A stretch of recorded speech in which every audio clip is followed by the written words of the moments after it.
Pada pertemuan kali ini saya akan membahas terkait dengan latihan kita sebelumnya, latihan kita sebelum UTS yang baru kita bahas sampai dengan jurnalnya. Nah, untuk jurnal dari tanggal 1 Januari 2019 sampai dengan tanggal 31 Januari 2019 semuanya sudah saya jelaskan via audio.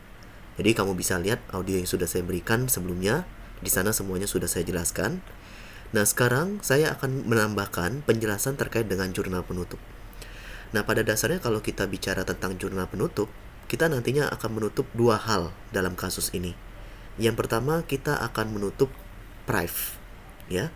Jadi, prive itu pada dasarnya akan ditutup setiap akhir periode. Nah, setiap berapa bulan atau setiap berapa tahun, periodenya berapa bulan atau berapa tahun. Nah, prive itu biasanya ditutup setiap bulannya. Jadi, setiap akhir bulan, maka prive itu akan ditutup.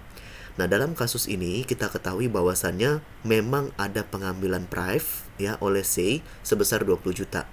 Ketika memang ada pengambilan prive oleh C sebesar 20 juta via Bank Mandiri, kita sudah pernah menjurnalnya di tanggal 9 Januari ini. Ya. Jadi di tanggal 9 Januari ini kita sudah pernah jurnal prive C pada Bank Mandiri. Nah, sekarang pernyataannya ketika di akhir bulan atau di akhir periode, prive ini harus kita tutup. Dengan menggunakan jurnal apa? Modal pada prive. Nah, di sini artinya prive ini pada dasarnya nanti saldonya di akhir periode, di setiap akhir periode itu akan menjadi sama dengan 0. Ya. Nah, supaya kita bisa membuatnya menjadi sama dengan 0, maka prive ini nantinya akan didebitkan ke modal. Artinya kalau modal ada di debit, modal kita berkurang. Modal sisa berkurang. Karena pengambilan uang pribadi akan mengurangi modal dari pemegang saham atau modal dari pemilik, ya. Jadi ini jurnal penutup kita yang pertama. Nah, yang kedua, kalau kita lihat menutup pendapatan dan beban. Jadi jurnal yang harus kita buat yang kedua di latihan kita sebelumnya, ya, yang persamaan dasar akuntansi minggu sebelum UTS, kita akan menutup pendapatan dan beban. Jadi seluruh pendapatan, ya, baik itu penjualan, pendapatan bunga, pendapatan sewa, dan lainnya, itu akan kita buatnya di debit. Tolong diingat, pendapatan itu bertambah di kredit, ketika ditutup, dia akan berpindahnya ke debit. Nah, kemudian, kita akan menyandingkan pendapatan ini dengan HPP dan juga beban. Ingat, harga pokok penjualan itu juga merupakan beban, ya. Jadi HPP itu adalah harga modal. Modal barang kita berapa sih? Itu kita sebutnya sebagai HPP. Nah, maka HPP dan beban yang tadinya bertambah di debit ditutup di kredit. Sehingga menutup pendapatan dan beban artinya kita membalik saja. Jurnal penjualan, jurnal pendapatan yang kalau bertambahnya di kredit, sekarang kita kurangi di debit. Jurnal beban, HPP, ya, yang tadinya itu bertambahnya ada di debit, kita tutupnya di kredit. Nah, kita menyandingkan.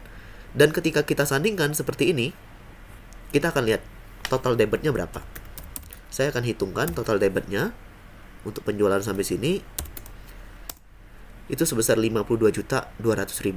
Kita akan sandingkan dengan total bebannya. Sampai sini ya. Oke, kita akan selisihkan.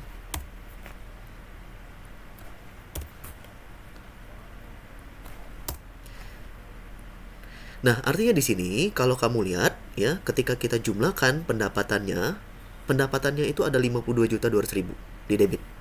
Sementara beban-bebannya itu ada sebesar 26.800.000, ya.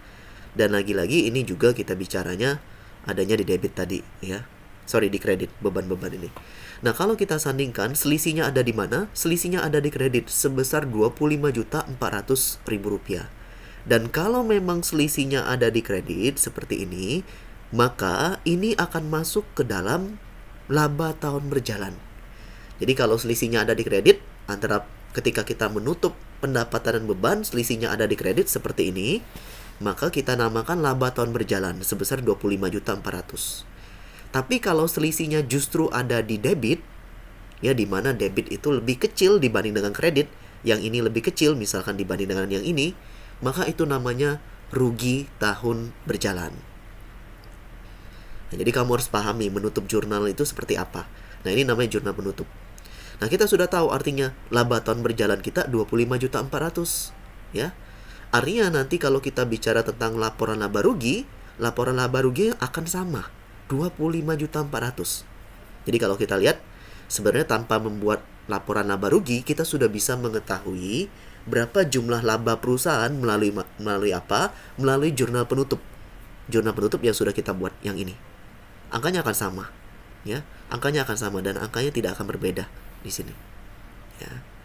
Nah, kita lanjut dulu ke jurnalnya. Apakah cukup setelah kita menutup laba ini? Apakah cukup? Ya. Apakah cukup hanya dengan menutup prive, menutup pendapatan beban? Ya tentunya tidak cukup. Maka langkah kedua yang harus kita lakukan adalah menutup laba ini. Jadi laba ini harus ditutup. Ditutupnya kemana? Ikhtisar rugi atau laba. Jadi di sini ada jurnalnya, laba tahun berjalan pada ikhtisar rugi atau laba. Nah, ini maksudnya seperti apa? Nah, maksudnya artinya nanti secara accountingnya memang sebuah laba nantinya akan ditutup ke dalam ikhtisar rugi atau laba. Nah, tolong diingat ketika dia laba, akun ikhtisar rugi atau labanya menjadi R atau L. Ketika dia merugi, akun ikhtisar rugi atau labanya itu akan menjadi L atau R. Jadi yang paling kanan, ya, huruf yang paling kanan itu akan menunjukkan kondisinya, laba atau rugi. Nah, kalau kita lihat huruf paling kanannya adalah laba, artinya memang dia laba. Jadi tolong diperhatikan itu. Ikhtisar rugi atau laba pun nanti akan ditutup kemana? Menambah modal masing-masing sekutu.